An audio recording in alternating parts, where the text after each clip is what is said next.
TFM.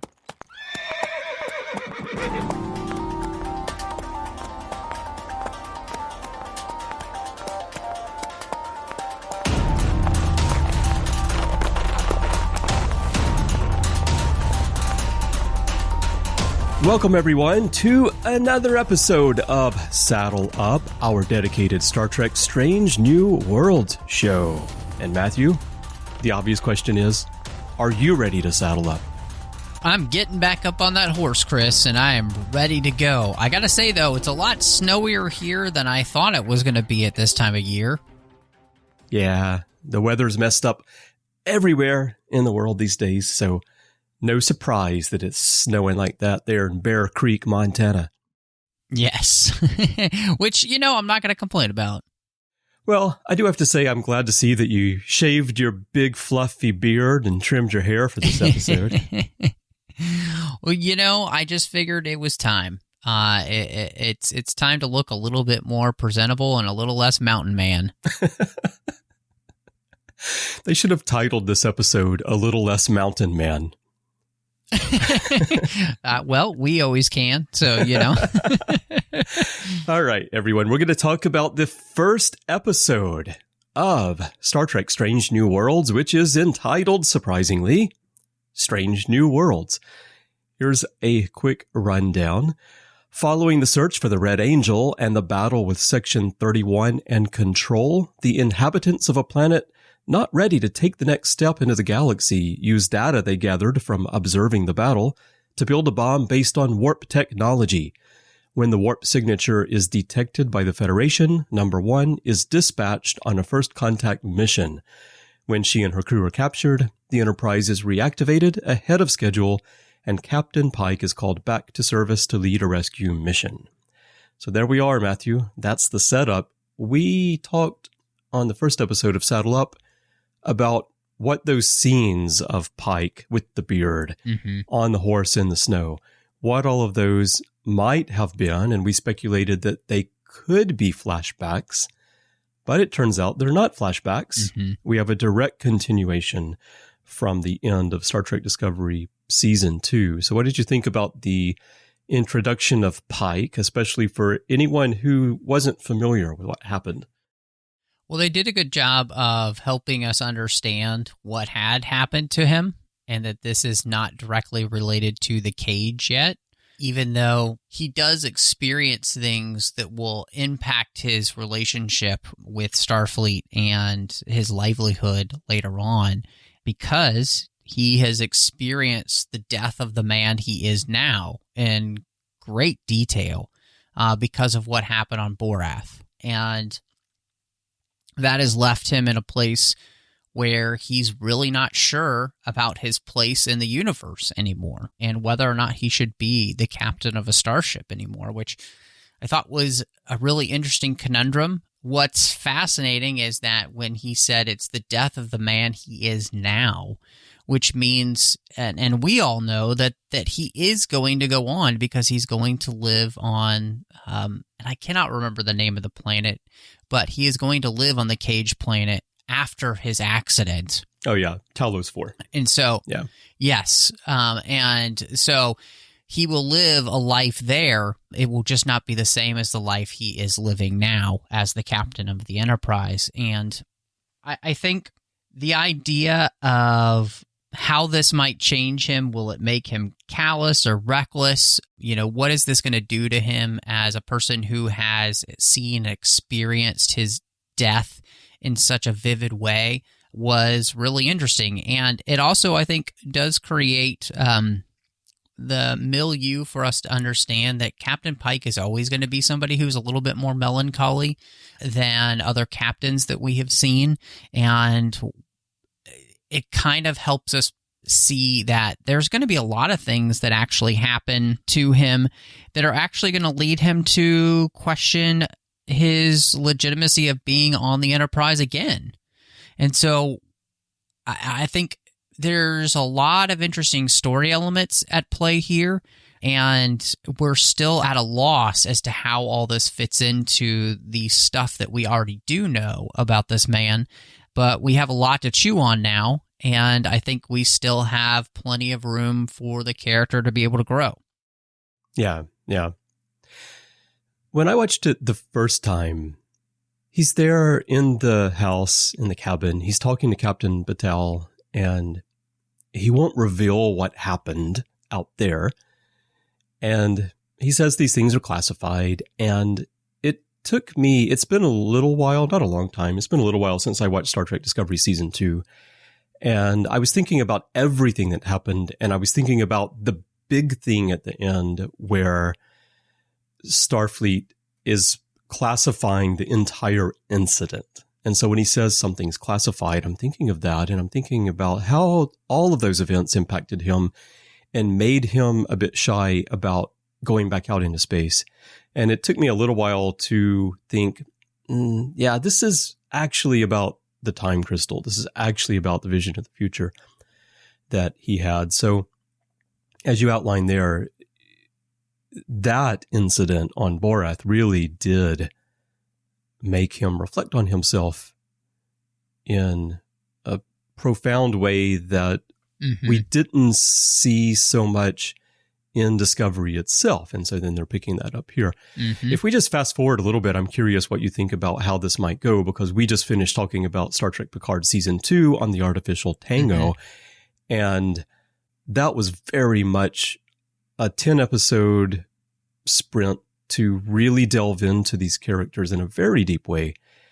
And they're sort of setting that up here with Pike as well. But with the nature of this series as we anticipate it's going to be, do you think this is something that they're likely to drag out through the season and through the series, or is it more of a setup and we'll come back to it here and there, maybe in the form of what actions does he take? Because we kind of see that here as well in the action that he ultimately takes on this planet.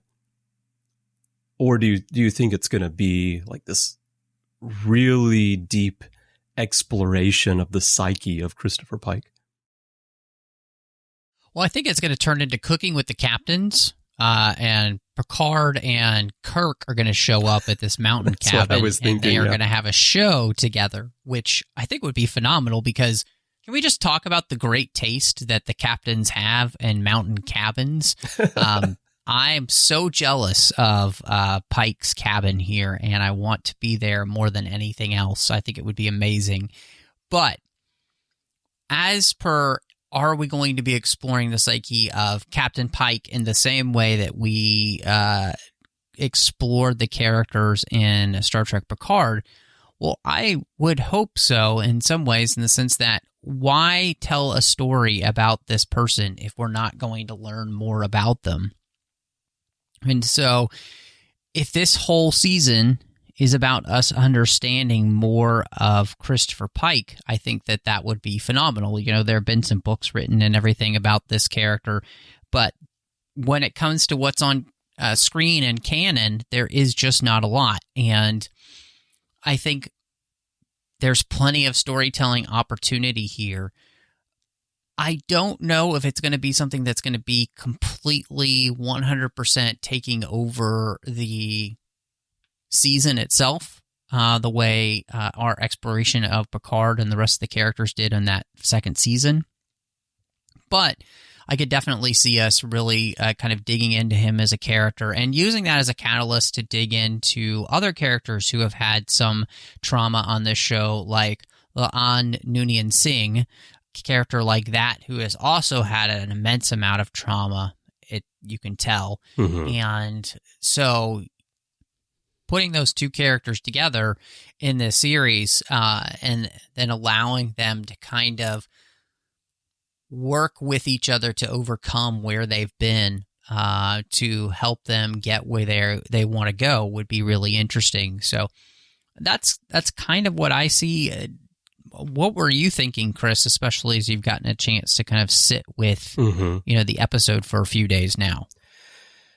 I'm thinking that it's maybe going to be more like the way we got to know the characters and got into their psyches in Deep Space Nine later seasons or Enterprise. Okay. Something along those lines, because my feeling with the tone of this first episode is that there appears to be a very strong effort to get back to the kind of a mix of fun and also serious commentary and exploration that's a lot like what we had in the original series or the Next Generation and during that time period. And Right. so I don't think that we're going to get into this deep, drawn out commentary on Pike's psyche. I think we're going to see him maybe, as he talked about in here, actually second guessing himself sometimes or being unsure of what decision to make. In this episode, what I found interesting in this episode too is that in Star Trek Discovery Season 2, especially in the early episodes of that season, Pike was very concerned with General Order 1. Right. And here they're down on this world and he's being told we cannot influence the destiny of this world. And Spock says that to him. And he says, whether we meant to or not, Spock, we already have. Our only option now is to influence it well. And then number 1 jumps in with Chris, General Order 1 clearly states we cannot. And he says, screw General Order 1. And he just takes action that we could have seen Kirk take in a situation like that, where he makes that decision that, okay, I have to step in. I have to tell these people who we are, where we're from. I'm going to warn them. But he leaves the decision up to them, unlike Kirk, who would step in and tell them what to do in the original series, and then the cleanup ship would fly in, right? But already there, we're seeing him make different decisions, and I think that that's based a lot on the fact that he knows that a decade from now, this event is going to happen to him and change his life. And so rather than just do what so many of us do in our lives, which is plod along, as time goes by, he's decided to really look around and maybe rethink how he approaches things. There did seem to be, to me, also a recognition that Pike understands they have already influenced this world. So they've already opened that door. And therefore, he wants to try and make sure that the influence is one that is positive instead of one that is negative. And right now, it is wholly negative because they have created a warp bomb based off of the schematics they were able to get because of what they saw at 0 point. And that, in some ways, leaves the Federation with an unintended consequence of those actions to which they were doing to try and save the galaxy, and yet it led to this with this world. And therefore, Pike sees that responsibility and decides, no, we're not going to do nothing about it. We're going to do something about it. And so what's interesting is that I think that there's a really good argument in many ways for what Pike is doing here based off of the actual evidence of what happened and the actions that the Federation is responsible for, and at the same time taking that to its moral, logical conclusion that we can't just leave these people to not have all of the information at their fingertips. And Pike gives them that.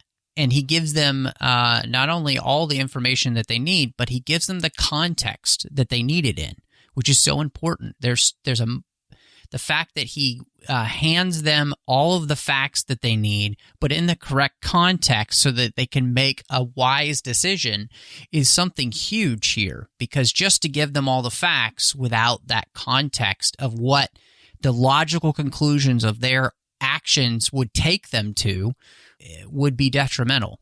And I think there's something really beautiful about showing people the logical conclusion of their choices and where they'll lead, because you have intimate knowledge because of your own experience and the truth of what's happened to you. Yeah, I think so as well. And on a personal level, I think that he also felt that if he didn't step in, he would be responsible for these deaths deaths of billions of people on this Yeah. planet, and he didn't want that on him either, because there is discussion in here as well about right. Deaths, and he even starts the episode with "No one's going to die today," right? Telling his own crew when they are leaving to go there. So it's very much on his mind to avoid that, whether it be his crew or the people of that planet. Yeah, and I gotta like too that he we do see a Pike as well, just on a whole other side, that personally he has personal relationships with people that are trying to hold him accountable to his own actions. So we see that with Bob April, and we see that here with Captain Patel. They're obviously in a pretty close relationship, and both of these people are trying to get him to a place where that he can see that he is still needed and still wanted in Starfleet, and that he has a better destiny than just sitting at this cabin riding horses and watching it snow. That he is somebody who needs to be out there. He needs to get back up on that horse, because, as John Wayne said, courage is being scared to death and saddling up anyway. And that's exactly what Pike needs to do. He needs to get back on that horse. Yeah, exactly. And I think Spock is helping him as well once he does get back on. I think you're right. Once he does get back up on that horse and gets on the ship. The consequence of what he did on the planet that I also liked in terms of Star Trek, and the Star Trek that many fans have been wanting to get back to, is that it ends with this optimism. It ends with showing this destruction that can happen, but then they choose to join the Federation and they move forward into a positive, optimistic future. And I thought that was a great message to have in the episode to set the tone for the series, because so much Star Trek that we've been getting in recent years, like the rest of science fiction TV and films, is very dystopian. And if not dystopian, then it's at least not what I would consider optimistic for the future, which is what Star Trek always was to me anyway, growing up. And so I like seeing that we get back to that a bit. Let's keep stepping through the episode and talk about the introduction of Spock yet again. And we get a wonderful scene on Vulcan. It's a scene that actually, it's a setting anyway, that Tuvok described in the Voyager episode Innocence, when he sang some of the lyrics from the Vulcan folk song called Fowler's Journey. And the lyrics talk about, through storms he crossed the Boreth Sea to reach the clouded shores of Rawl, where old Tapara offered truth. And I thought it was a great visual. And then we zoom in to what must be a 5-star restaurant on Vulcan, I think. And then Spock is there with the beautiful T'Pring. And then we find out how their engagement actually took place. Yeah, this is something that's really interesting, because it's a fine line to walk, especially in light of Amok Time. But I am wondering and thinking, and I'm not sure if you're on the same wavelength here, but I think you might be, is that this is going to be the thing that actually explains why that happens in Amok Time, why T'Pring basically leaves Spock, because he's too busy gallivanting around the galaxy to actually finish getting married. And so it leaves, T'Pring very bitter against Spock because he continually chooses the captains of the Enterprise over his own fiance. So I thought this was a really interesting choice, and I hope that that's how that's all going to work out, because I think that would make things make a lot more sense, because, what happens in Amok Time seems to come out of nowhere in many ways in the original series. This would really, I think, fit with the storyline up to that point and help give a lot of backstory as to why T'Pring takes the action she does in that episode. Yeah, to me, it feels like that's exactly where they're going with it, and is even perhaps the reason this scene is in the episode in the first place, because there are many ways in which they could have introduced Spock in this story, and they chose to do it back on Vulcan with T'Pring. And I don't think it's the last time that we will see her. And it does explain that situation that we saw in Amok Time. That coming out of nowhere in the original series, I mean, it makes sense within the context of the show because they were just writing standalone episodes. And hey, wouldn't it be cool if Spock had a wife? And we went to Vulcan. And it also ties in well to Discovery because it's another example from the original series of Spock not telling anybody about his family. And here, though, I like the way they wrote it because you feel like you're on Vulcan, but like so much of this episode, it felt more contemporary. It felt like something we're familiar with from past Star Trek, but updated to now. I thought the characters felt more in tune with us, today. Yeah. When we watched this. Are you naked, Spock? That was the best line when he comes up on the screen. No, he is not. No, but he was about to be. It's a very special evening for us. And the waiter was like, I think Naked Night is on Tuesdays, isn't it? Today is not Tuesday. All right. So anyway, I guess like they, that scene. You don't have to have Pon farr to, have Vulcan Naked Night. Right. Well, maybe the name of that restaurant is Pon farr. Who knows? It could be. It could be. Yes. Yes. All right. Okay. So let's keep going and talk more about the core of the story where they go to Kylie 279, the planet that we've been talking about. And I like the premise of the story because it felt like an original series story. There's this planet. They've somehow created a warp bomb. They've kidnapped our people. We've got to get our people out. And maybe we'll also talk to these people a little bit about what they're doing and why they shouldn't do it.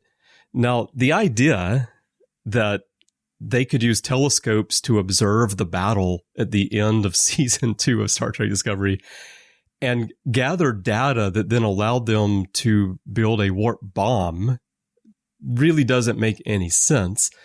But I kind of like that it doesn't make sense because, again, that also has that TOS feeling where we're not so concerned about being 100% accurate in the scientific nuts and bolts of the story that we're telling. We're just setting up a science fiction scenario and we're throwing our characters into it. This is one of the conundrums of the episode because it doesn't make any sense. And, it's a bit timey-wimey in the same way that the Picard season finale was super timey-wimey and some things didn't make sense there. For them to, like you said, be able to observe this through a astronomical telescope and then be able to create specifications for warp technology, but then turn that into a bomb seems very far-fetched. And so that, I think, is, because we didn't even, this planet didn't even seem to have satellites. Well, that's the thing. There's a mention in here about them being, and they're certainly portrayed as being about where we are now, but actually technologically, in terms of any activity around their planet and in their solar system, they seem to be like not even mid-20th century level yet. Yeah, that's what I was thinking too. And, without having any activity in the local area of space, we have incredible space telescopes and probes and all sorts of things that are happening in our own solar system, but they don't really seem to have any of that, which would have helped, I think, in understanding how they got these schematics. But in the end, what we learn is that this planet, strangely enough, only has 2 factions, and, they've been warring for centuries, and they're basically on the eve of a civil war.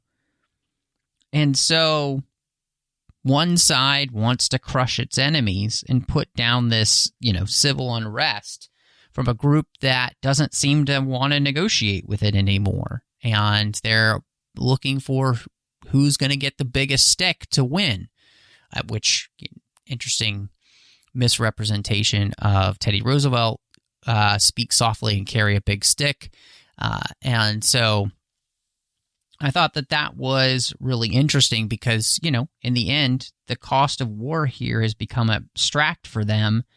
And it's because, in some ways, it reminds me of that original series episode where the computers decide who's going to die. Yeah, Taste of Armageddon, It feels like it's almost gotten to that point with them, and yet we don't have the representation that that's the case either. And so a lot is kind of thrown at us here in this section, and yet there's not a lot being shown, but there is a lot being said. Mm-hmm. And you should always show, not tell, in a show. Yeah, but doing it this way does mirror the original series format a good bit, where, often we weren't directly shown these types of things, and we did have a lot of conversation between Kirk and the leader of the planet, or the leader of the faction, or something like this going on. So I think for me, it captured that feeling that I was hoping for of TOS. But I was watching it even the first time, and then on rewatches, and thinking, I don't know how they got there. I don't know how they got the warp bomb built, but at least it sets up the situation. And I think for this story to work, there had to be something for which the Federation is responsible affecting this planet so that Pike could step in. So what do you do if you've got someone on this technological level? What do you do to create that situation that would make you feel responsible? And I don't know, for me, it works fine for that. And I said on Twitter, I felt like this episode had all the heart of the original Star Trek. And this situation actually in the plot is one of the reasons I feel that it has the heart of the original. I think that they had the bones to be able to create something that made more sense. They just didn't take it to the fullest logical conclusion. There's a way to create this so it's more believable that they end up with this technology. And I think even, they show pictures of quote unquote riots happening in some of the cities. And yet what they could have done is they could have shown us war footage from the front between the revolutionaries and the government, which I think would have helped much more than what they did. Costs a little bit more to produce that, but it's the same thing that, we spoke about Taste of Armageddon. They actually show what they talk about, which is the computer rooms and then people just kind of fall down dead and disappear. Mm-hmm. They show us all that stuff. That's true.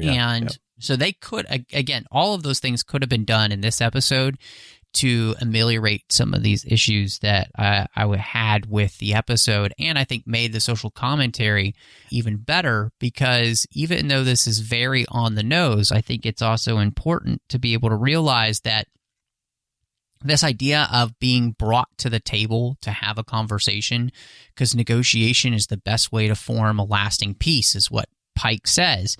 And it helps us see the power of possibility.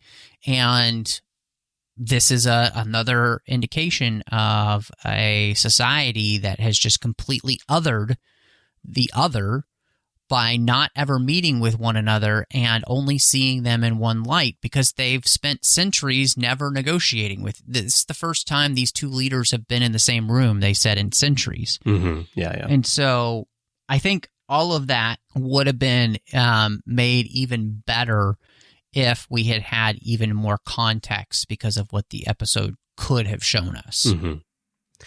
Well, I think one reason they didn't show war footage, apart from budgetary reasons, which is probably not an issue with this production, is that although there are two factions here and this is supposedly impacting the entire planet, you just mentioned the commentary is quite on the nose, and it seems very clear that it's not commentary about nation states on Earth in conflict with one another. It's commentary on what's happening inside the United States right now.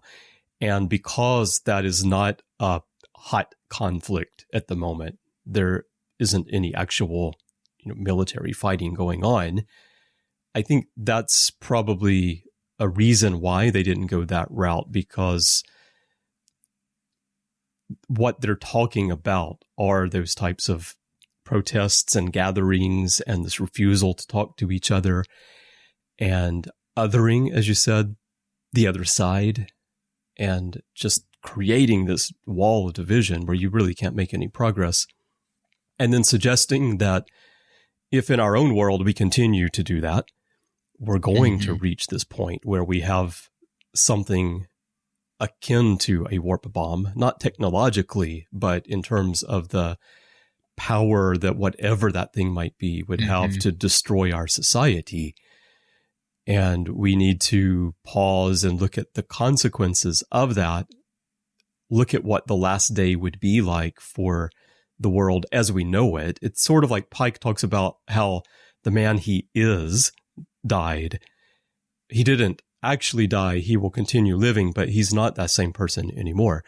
And if the situation in our society right now continues, there will be a last day where the world that we know right now ceases to be. And many of us will live on and the world will continue, but it won't be the same country, the same society, the same world that we know. So I think that was so much the point of what they were getting at here, that avoiding showing like a hot conflict warfare on that planet probably supported that point better. I mean, it is an interesting thing because, when it comes to the choices that we make, they continually take away the power of possibilities.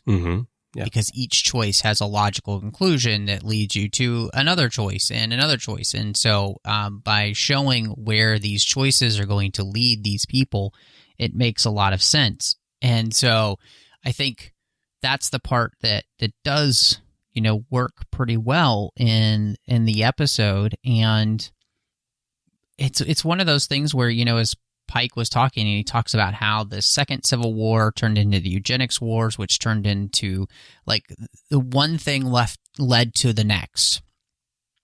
And in the end, they all just ran together to the point where we see them as just kind of this big mishmash of things that happened that we couldn't get out of because we had made choices that had led us in that direction.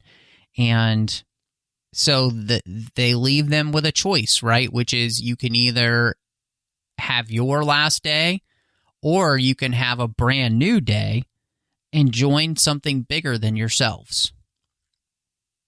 And you can join us in the Federation, which I don't know if offering Federation membership to these people was actually the smartest idea, right? With where they are, but they were already aware that there was something out there. And so to put them on that road seems like the logical conclusion of Pike's choice, which is he's going to do the best he can for these people to leave them better than when they found them. Yeah, exactly. Yeah, bringing them in, giving them Federation membership at the stage of development that they were in felt like not what the Federation would normally do, but if you need to mitigate the impact of exposing them to this technology, maybe you have to do that. I think back to Deep Space Nine, and I think about Sisko hearing about the situation on Bajor. Picard is telling him at the beginning in Emissary, and Sisko says, right. Sounds like they're not ready to me, right? Yes. And so at that point, exactly. And yet Bajor is a planet that was thousands of years ahead of Earth in terms of its societal and technological development. And then here you have humans saying, I don't think these people are ready yet. And here it's, yeah, these guys are like maybe early 20th century technology, but sure, let's bring them in, be part of our Federation. But again, I don't mind that because it takes us back to that time in Star Trek where it felt like there weren't as many rules and the exploration was a little bit more into the unknown and people were making decisions on their own as explorers. They've been given authority. Pike's a captain. He has the authority to make these decisions, but he doesn't feel the need to pause and, okay, well, let's call the Federation Council and see what they think about this and have drawn out diplomatic discussions before making a decision, which he could have done here. You know, it wasn't like they were on the verge of setting off this bomb in the next 15 minutes or the next week. Even, right. But he takes action. So I like that element of it. Okay, let's talk about the characters a little bit since this is the first episode and just thoughts on some of these new characters we saw. I mean, what did you think about La'an, Nooney, and Singh? On a whole, yeah, she's the one character that I thought was the most interesting and worth talking about. I liked most of the characters. I think they all came off well. The actors were enjoyable and engaging. La'an, Nooney, and Singh, I don't understand her story and how it really fits right now with number one and what that conversation at the end with the captain has anything to do with anything that happened in this episode, really. But the idea that her family was on a colony ship that was overtaken by the Gorn, so our first contact with the Gorn, which goes completely wrong, and she's the only one that survives because of this idea of she can imagine herself dying, and she's set loose by them, and number one ship picks them up, the Martin Luther King Jr., and she joins Starfleet because of it. Okay, that's all somewhat interesting. I don't know how any of that story fits into trying to shove it into this episode, in all honesty. And maybe I'm just completely missing something, but it did seem like a story for another time. I think in terms of a connection with this particular story, I think that they're trying to tie in someone else who has had an experience with death and has a certain view on death with what happened to Pike and what he's concerned about or considering in terms of his own future. The story itself, the background story, the first time I watched it, I was like, the Gorn? Really? Because, you know, Kirk fought the Gorn in Arena, and that was the first contact that we know of that humans had with the Gorn. But then I started thinking about it a bit more, and does it fit? Does it not fit? Because we do hear the Gorn mentioned in Bound on Enterprise, and we had Lorca with the Gorn skeleton in his lab in Discovery, and there's the whole thing about delivering Gorn babies into darkness, although that's a different timeline. Yeah. But for me, and I've seen some uproar online, you know, where people are like, it's a massive canon violation going on here. I can't believe they did this. But I think it works okay, because what we're saying is that this ship had contact with Gorn. It's not the first official contact between humans and Gorn, so that's fine. I think this stuff happens. I think we've talked about this on Warp 5, actually, when we've talked about running into Nausicaans or people like that came along later. So that works fine for me. I think I personally would have chosen some other race that we know, even Klingons, or I would have created another race just to not get into those muddy waters of alien species that people know and love, and other things have been established.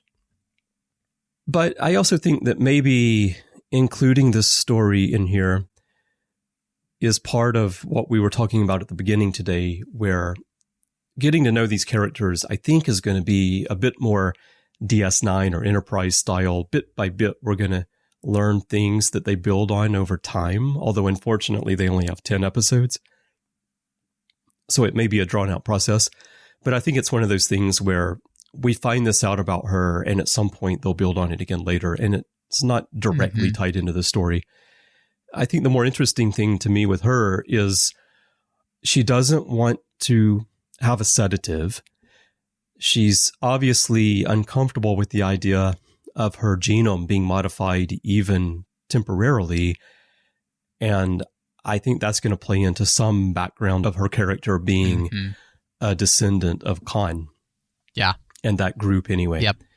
And so we'll see where that goes. Yeah. Okay. I think you're right. Yeah. Well, what about other major characters? We've got Uhura here. I felt like the portrayal was... I hope it's not going to stay this way the whole time. I thought the portrayal was a little bit too bright-eyed and young, and I'm Uhura when the camera came to her. Yeah.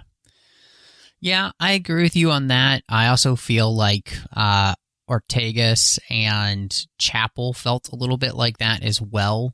Like they're too bright-eyed and bushy-tailed. And just... which, it would be hard not to be on this ship that's so bright and shiny. True. So, I thought Dr. Mbenga was fantastic. Yeah, he was great. Really liked his relationship with Pike, although I didn't love Pike walking in and being like, give me some good advice, Doc. And it was like, well, where does that coming from? Some of the dialogue did not feel natural between the characters here, but I liked the actor playing him, and I thought that was really good. I think that may have been like a little bit of a callback to Pike and Boyce and how he would go to Dr. Boyce and get advice. And if you don't know that, maybe it doesn't. I mean, you know that, of course, but as the viewer, if you don't know that, maybe you're wondering about their relationship. But I think it still works pretty well. And I think the most interesting thing is that we have a Kirk that's on the ship at the end, but it's Samuel Kirk, his brother. And how all that's going to work out, I'm really interested because, of course, they've cast Jimmy Kirk as well. Yeah. And we know he's going to be on the show later. So, we're playing in a really interesting time period to which you have a ton of landmines you can trip over at any point. And how they navigate through this minefield of canon timeline is going to be fascinating to me. It's been a decent start so far with the characters and everything and the show, but I would say we got a long road to get from there to here. Well, I feel like they are charting this path through the timeline and canon a little bit, like bringing Sam Kirk on there. I suspect is being done to connect some dots to the story that we already know about him and his relationship with his brother. And maybe a little bit to throw people off at first, like they're thinking, oh, is James T. Kirk going to show up on the bridge here? And then the door opens and it's Sam. Anyway, I liked Nurse Chapel quite a lot, actually. I really enjoyed Jess Bush's portrayal of her. I kind of like that she's that kind of bright-eyed. It is explained there. Mbenga explains that she's on loan. I don't think he uses the word loan. Right. She's on assignment from like a civilian project that's going on. So I got the feeling that she's not accustomed to being on a starship all the time, exploring space, and that might reflect a little bit of her personality there. But I quite liked her, and I like her style, the way they've done it. I like with the hair and the white uniform and everything. Ortegas, will have to see where that goes, because right now she's very much that person sitting up there at the front of the ship. But we still got more interaction with her than we do with some of those characters in some of the newer series. So I liked that as well. But yeah, overall, I thought the casting was great. Good start for the characters and performances I enjoyed. So yeah, I'm looking forward to seeing where it all goes. So what are your final thoughts on the episode, and what's your rating for it? Yeah, I mean, I think it's a decent start so far. I wasn't turned off by anything yet, and I think that's all wonderful. And I would say that for me, this is probably one of the lesser introductions to a show, premiere episodes. I would probably give this 6 out of 10 misplaced warp bombs. But I am still interested to see where the show continues to go, which is good. But I again, like when it comes to the premiere episodes, this is definitely one of the lesser episodes in that genre because it grabs me in some areas, and it kind of left me scratching my head in others in ways that aren't good story-wise. So we'll see, though, and I'm looking forward to the next week. So how about you, Chris? Well, my final thoughts, to pick up on what you said there, I think this pilot feels this way in part because, unlike pilots we've gotten into the past, we're already familiar with the ship. We're already familiar with a lot of the characters. We already know they're on this mission to explore. And the series itself was born of the popularity of Pike, also the performance as Spock from Ethan Peck and Number One, and this desire among fans, and I think some of the creators as well, to get back to the Star Trek formula that made the franchise so popular and allowed it to survive for more than half a century. And we're already familiar with all that. And so there doesn't feel like there's anything new or grand going on. It's just like we've been plopped down into something that we're more familiar with. Mm-hmm. Whereas with other series, they're really setting up a new environment, a new crew, a new mission.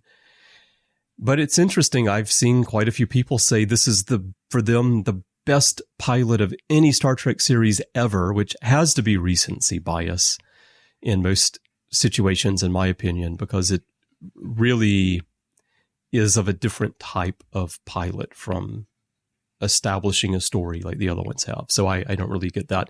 However, I did very much enjoy the episode. And as I said earlier, I feel like the show has all the heart of the original series in terms of story, in terms of message, in terms of visuals as well. It feels like the original series updated for 2022, which I'm very happy about. And so far in this episode, I think it delivered on the promise of returning us to that traditional story format, but in a little bit updated way. So I really enjoyed it, and I'm going to give it 8 super advanced telescopes. Nice. Well, everyone, we would love to hear your thoughts on the pilot episode of Strange New Worlds. There are many ways for you to share those with us.